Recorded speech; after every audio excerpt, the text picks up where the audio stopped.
সকল ভক্তরা, হাজার হাজার ভক্ত তার জন্য অপেক্ষা করে আছে। তিনি তার আশীর্বাদ বাণী প্রেরণ করবেন। আগামী দিনে আমাদের এই পাড়া জেলা যাতে আমরা ঠিকঠাক করে চালাতে পারি এবং মানিকতলা যে ভক্ত সেবা সংঘ আছে, এই সংঘের যে সদস্যরা আছে, তারা যেন আগামী দিনে ঠাকুরের নির্দেশে চলতে পারে, এই আবেদন জানাচ্ছি আমাদের শ্রদ্ধেয় মাতা সোমা ঠাকুরানী। জয় হরিচাঁদ, জয় গুরুচাঁদ। আমি সর্বপ্রথম প্রণাম জানাই পূর্ণব্রহ্ম শ্রী শ্রী হরিচাঁদ ঠাকুরের পাদপদ্মে, প্রণাম জানাই বাবা গুরুচাঁদ ঠাকুরের শ্রীপাদ পদ্মে, প্রণাম জানাই জগৎ লক্ষ্মী, জগৎ কল্যাণ, শান্তি সত্য বাবা মায়ের রাতুল চরণে। আজকে দেখিস অশোকনগর মানিকতলার যে মতুয়া ভক্ত সেবা সংঘের আয়োজনে যে মহামিলন উৎসব, এই মহামিলন উৎসবে আমাদের মধ্যে এই সুন্দর সভায় যারা যারা উপস্থিত আছেন, আমাদের অল ইন্ডিয়া মতুয়া মহাসংঘের সাধারণ সম্পাদক ডক্টর সুখেন্দ্রনাথ গাই মহাশয় তথা অল ইন্ডিয়া মতুয়া মহাসংঘের সকল পদাধিকারীগণ এবং বারাসাত জেলার সাধারণ সভাপতি আমাদের সুজন থেকে শুরু করে অশোকনগর ব্লকের আমাদের গোসাই সভাপতি গোসাই আমার বিষ্ণু গোসাই সহ এইখানে যারা প্রত্যেক বছরের মতন এবছরও এত সুন্দর একটা আয়োজন, আমাদের ঠাকুরের যে মহামিলন উৎসবটাকে এত সুন্দরভাবে গুছিয়ে আয়োজন করেছেন, প্রত্যেককে আমি প্রণাম জানাই। এবং যারা এত সুন্দর অনুষ্ঠানে অংশগ্রহণ করেছেন, দূর দূরান্ত থেকে আগত মতুয়া ভক্ত, পাগল, গোসাই, সাধু, ভক্তিময়ী মায়েরা এবং বাবারা, সকলকে প্রণাম জানাই এবং ছোটদেরকে জানাই আমার আন্তরিক ভালোবাসা। সত্যি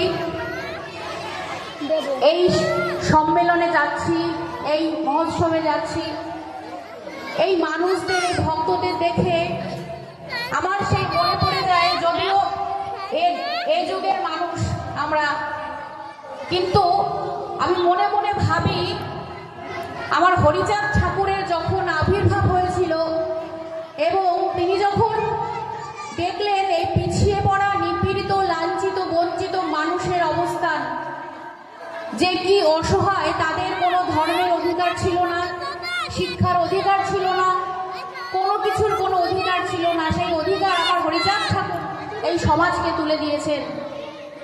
এবং বাবা গুরুচাঁদ ঠাকুর দিয়েছেন আর একটা শক্তি, সেই শক্তি হচ্ছে শিক্ষার অধিকার। কেননা আজকে সমাজে দাঁড়িয়ে শিক্ষা না থাকলে তার কোনো মূল্য নেই, আমরা প্রত্যেকে জানি। এই শিক্ষা, ধর্ম নিয়ে আমাদের পথ চলা, এবং বাবা হরিচাঁদ ঠাকুর, গুরুচাঁদ ঠাকুর আমাদেরকে শিখিয়ে গেছেন যে কোনো কাজের লড়াই করে জিতে আসতে হবে।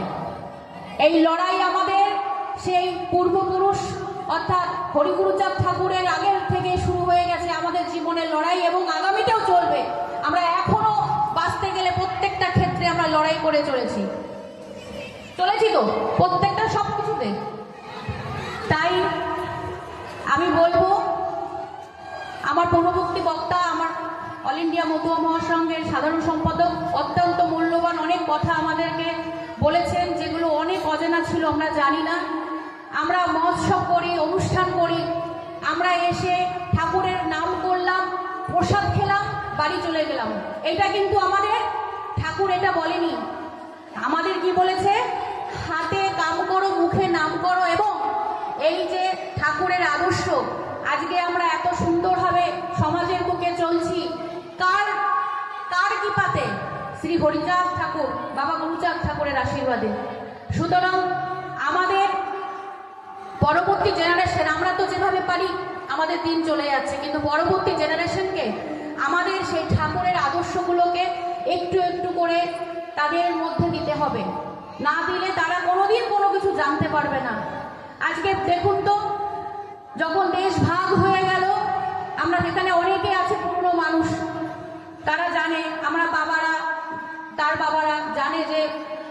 আমরা যখন দেশটা ভাগ হয়ে গেল সেই সময় প্রচুর মানুষ ওপার বাংলায় এই সমাজের মানুষদের কিভাবে ভিটে মাটি ছেড়ে প্রচুর অনেকের বিঘে পর বিঘে জমি, অনেকে আছে এখানে প্রচুর বিঘে বিঘে জমি আমার দাদুদের ছিল, তো সেই সমস্ত ফেলে রেখে আমাদের এদেশে চলে আসতে হয়েছিল এবং এখানে আবার বসবাস করছে কেউ 2 কাঠা 3 কাঠা জমি নিয়ে।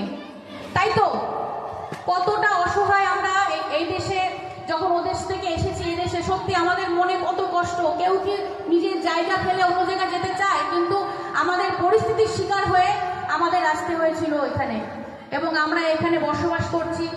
তাই আমি সকলকে বলবো যে আমাদের ঠাকুরের আদর্শকে আমাদের পরবর্তী জেনারেশনের মধ্যে আনাতে হবে এবং এই ভারতবর্ষের তীর্থস্থান আমাদের ঠাকুরের যে ধাম শ্রীধাম ঠাকুরনগর, যেরকম ওরাকান্দি শ্রীধাম এবং ঠাকুরনগর, এই ঠাকুরনগর যে সৃষ্টি করেছেন প্রমথরঞ্জন ঠাকুর, তিনি এখন মানে আমাদেরকে যেটা দিয়ে গেছেন অল ইন্ডিয়া মতুয়া মহাসংঘ, তিনি যখন করেছিলেন তখন ওটা মতুয়া মহাসংঘ ছিল, এখন ওটা অল ইন্ডিয়া মতুয়া মহাসংঘ। আপনারা সকলে এই মতুয়া মহাসংঘের সম্প্রচারে থাকবেন, কেননা গুরুচাঁদ ঠাকুরের আশীর্বাদে প্রমথরঞ্জন ঠাকুর সেই সংগঠন তৈরি করেছিল। আমরা যেই যাই করি না কেন আমাদের উদ্দেশ্য যখন একটাই, সুতরাং আমরা একটা ছাদের তলায় থেকে নিজেদের মধ্যে বিবাদ না ঘটিয়ে যেন সুন্দরভাবে এই পৃথিবীতে বাঁচতে পারি এবং আমাদের বড় মা প্রমথরঞ্জন ঠাকুরের সহধর্মিনী, তিনি কিন্তু সারা ভারতবর্ষে ওই যে বললাম যে যখন এদেশে যেটা শেষ করতে পারিনি যে ওদেশ থেকে এদেশে আসার ফলে শুধু আমাদের পশ্চিমবাংলা নয়, ভারতবর্ষের প্রত্যেকটা রাজ্যে যেখানে কি বলবো উর্বর জমি নয়, ইটে বলুন না পাথর, যেখানে কোনোদিন ফসলই ফলতে পারে না, যেখানে বন জঙ্গল বাঘ সিংহদের বাস, সেই সমস্ত জায়গায় আমাদের মতন মানুষদেরকে ফেলে দেওয়া হয়েছিল। যেটা আমি আগে বইতে শুনতাম, গোসাইদের মুখে শুনতাম, কিন্তু বাস্তবের মাটি দাঁড়িয়ে যখন সেই সমস্ত জায়গায় গিয়ে সেই পরিস্থিতিগুলো নিজের চোখে যখন দেখছি, সত্যি আমার মনের মধ্যে জাগছে যে আমাদের সমাজের মানুষদেরকে খালি ওই জায়গাগুলোই কি বেঁচে দিল। আন্দামানের নীলদ্বীপ যেখানে মানুষ বসবাস করতে পারত না একটা সময়, সেখানে তাদেরকে জাহাজে করে ফেলে দিয়ে এসেছিল। আমি মধ্যপ্রদেশে কিছুদিন আগে গিয়েছিলাম, সেখানেও একই পরিস্থিতি। রাস্তা দিয়ে যখন যাচ্ছি লেখা রয়েছে বড় বড় সাইনবোর্ডে বাঘ, এটা বাঘের এরিয়া, মানে বাঘ সিংহ এই সমস্ত হরিণ বা অন্যান্য যারা রয়েছে হিংস্র পশুরা থাকে, সেইখানে এই সমাজের মানুষরা কিভাবে বসবাস করছে ভাববার বিষয়। কিন্তু সর্বশেষ যেটা বলি যে তারা যেখানে যায় না কেন, যেখানে থাকুক না কেন, আমার ঠাকুরের আদর্শকে তারা কিন্তু ভোলেনি। বিভিন্ন জায়গায় আমরা যখন গেছি সেখানে দেখেছি হরি মন্দির হয়েছে, সেই মন্দির করে সম্মেলন করে মহোৎসব হয়, খুবই আনন্দিত লাগে যে সত্যি আমাদের ঠাকুরের প্রচার প্রসার সারা ভারতবর্ষ তথা সারা পৃথিবীতে ছড়িয়ে পড়ছে। তো আমি বলবো এটুকুই, সকলে আসি না, আমাদের জীবনের অর্ধেক সময় তো আমরা পেরিয়ে দিলাম, বাকি সময়টুকু যদি আমরা ভালো কাজ করতে পারি, দেখুন একটা না একটা দিন আমাদের এই দেহ ছেড়ে চলে যেতে হবে, কিন্তু ভালো কর্ম যদি কিছু করি, চলে যাওয়ার পরেও মানুষরা বলবে যে মানুষটা ভালো ছিল। মানুষের কথা ভাবুন না, আমরা পরিবারের একটা সদস্য, প্রত্যেকটা আমরা একটা পরিবারের সদস্যর মতন থাকি। আমার গুরুচাঁদ ঠাকুর, আমার হরিচাঁদ ঠাকুর দল তৈরি করে দিয়েছিল আজ থেকে 100-200 বছর আগে, আমরা সকলে জানি। আর এইটা কথা বলতে আমার খুব ভালো লাগে যে আমি সর্বপ্রথম গোসাই, পাগল, দলপতি, ভক্তিময়ী মায়েরা, বাবারা এত সুন্দর আমাদেরকে এত সুন্দর একটা জিনিস দিয়ে গেছে, যেটা যেখানেও জায়গা যান আমরা যেই ধর্মে যান না কেন এইরকম নেই। আমরা সর্বপ্রথম সেই মানুষদেরকে প্রণাম জানিয়ে সবার প্রত্যেকটা কথা আমরা শুরু করি। তো যাই হোক, আমরা সকলে যেন একে অপরের একটা মালার ফুলের মতন যেন থাকতে পারি, এইটুকুই সকলের কাছে প্রার্থনা। এবং বড় মা বিনাপানি মা যেভাবে সারা ভারতবর্ষে মানুষের কাছে এই মতুয়া ভক্তদের কাছে দাঁড়ে দাঁড়ে ছুটে গেছেন, সেই রকমও যেন আমরা যারা ঠাকুর বাড়িতে থাকি আমরাও যেন আপনাদের সুখে দুঃখে সর্বক্ষণ যেন পাশে থাকতে পারি, আপনাদের ডাকে যেন ছুটে আসতে পারি, আপনাদের বিপদের সাথী হতে পারি। এইটুকু সবসময় আমি চাই। এইটুকু বলে এখানে সকলে যারা রয়েছেন উপস্থিত সকলকে প্রণাম জানাই। আপনারা ভালো থাকুন, সুস্থ থাকুন। আর তার সাথে একটা কথা বলবো, আমাদের ডাক্তারবাবু, আমাদের সাধারণ সম্পাদক বলে গেছেন যে শ্রীধাম ঠাকুরনগর ঠাকুরবাড়িকে আমরা নতুন রূপ দিতে চলেছি। কেননা আমরা জানি আপনারা বারণ স্নানের সময় যান, সেখানে প্রসাদের ভীষণ অসুবিধা হয়। তার জন্য আমাদের অল ইন্ডিয়া মতুয়া মহাসংঘের সংঘাধিপতি আমাদের ঠাকুর শান্তনু ঠাকুর মহাশয় সুন্দর একটা রান্নাঘর এবং আপনাদের বসে খাওয়ার যে ব্যবস্থা, একসঙ্গে 3-4 হাজার মানুষ বসে প্রসাদ খেতে পারবেন। সেই এই তো কালকে ছাদ হয়ে গেল, প্রথম তলার ছাদ। এরকম আপনারা গেলে, যারা দূর দূরান্ত থেকে থাকে তারা গেলে থাকতে পারবে, তার সুবিধা। এবং পরবর্তীতে মানে ভারতবর্ষে এই ঠাকুরের, হরিগুরুজান ঠাকুরের সর্বশ্রেষ্ঠ একটা মন্দির করা আমাদের একটা স্বপ্ন, এবং এই স্বপ্নকে যেন বাস্তবায়িত করতে পারি এবং আপনারা বলতে পারেন যে দেখে আসুন ঠাকুরনগর ঠাকুরবাড়িতে আমাদের ঠাকুরের মন্দির, দর্শন করে আসুন। তো যাই হোক, আপনারা অনেকক্ষণ অপেক্ষা করেছিলেন এবং অনেকের খিদেও পেয়ে গেছে, প্রসাদ গ্রহণ করছেন। আপনারা সকলে ভালো থাকুন, সুস্থ থাকুন।